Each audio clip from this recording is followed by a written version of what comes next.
With the advent of Blender's asset browser, the leap for making more asset browser related contents are exponentially growing, with developers porting add-ons and assets to the asset browser for reusability across projects.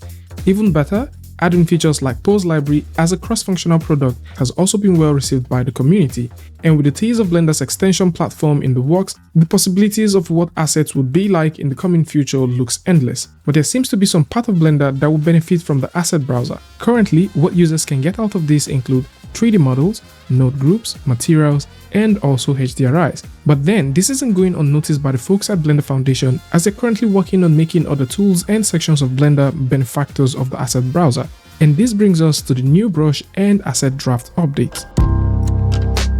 Brushes are also considered as assets, and based on the similar relevance in terms of the upcoming texture projects from the Foundation, there seems to be a new design idea for brushes as assets. The following design gives us a glimpse into the future of how artists would use brushes in all parts of Blender in the coming release. This proposal brings a new way of using, interacting, and customizing brushes in Blender, and this will be cutting across various parts of Blender that uses brushes, for example the sculpting and also the texturing sections. The proposal has shelled out 3 major design principles. First off is presets. With presets, saved brush assets will be available in subsequent launching of Blender, which is a more reliable way to access brushes rather than the present brush per current file situation, which definitely leads to bogus files, comes as a disadvantage and counterintuitive for tweaking and file sharing. Secondly, assets as read-only. Over time, some built-in assets such as matcap, HDRIs, brushes would need to be read-only, which means that it can exist in a given file. However, in order to give users creative freedom, assets are intended to always be customizable regardless of whether they are built in or not. And if a user would love to store the asset, which in this case we're looking at the brushes, without affecting the original asset or deducting assets from existing files, they may need to use the draft asset approach. And this simply saves the asset as draft, and the idea behind this is similar to what you have with the Blender preference. And these assets can either be asset drafts, which are completely new assets based off a copy of an existing asset, or override asset, which simply means that this asset overrides an existing asset separate from the original file. And of course, these means of drafting assets will allow users to explore the changes to the assets before sharing them. And thirdly, saving presets changes is explicit. The folks at Blender Foundation are looking at ways where users should be able to control their assets and changes however they want,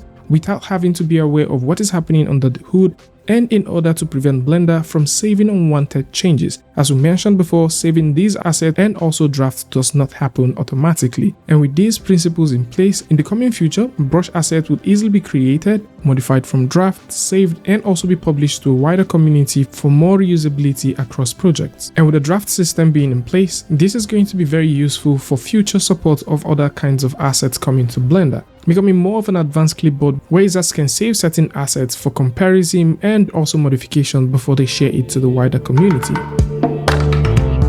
And speaking about assets that can be shared to the wider community, we've talked about different kinds of assets on the channel before, but we haven't really mentioned how you can save your nodes as assets. And how you can do that is simple.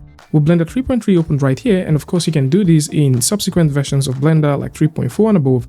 Go over to your geometry. Let's say you do have a geometry node. We're just going to do a simple volume, mesh to volume thing here.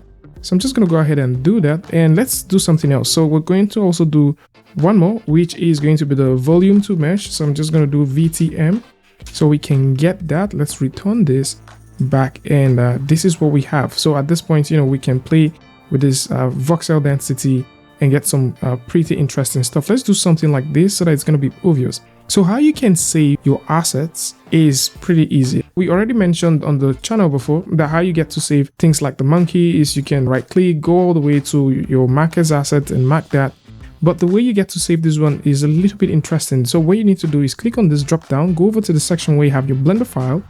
And if you go down to where you have your node groups, you notice that we have the geometry node. So if you want to rename this, we can call this voxels. So let's just call this voxels.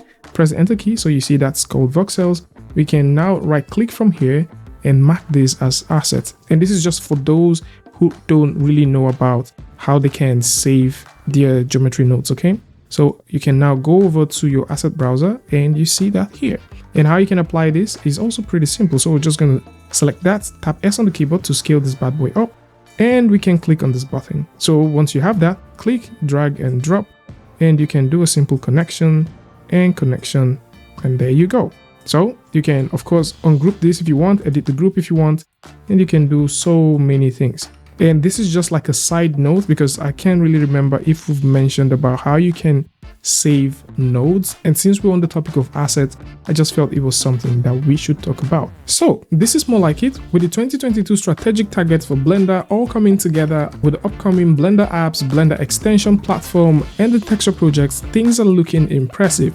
The brush asset is one of the things that will be coming in future releases of Blender, and the asset draft is also something that is pretty impressive that I would like play with. Tell me what you guys think about this one. Links to all of this is going to be in the description, so do well to check it out. And of course, if you like this video or you like something from this, you can go ahead and give a like, and don't forget to share with a friend. And until I see you guys in the next one, peace.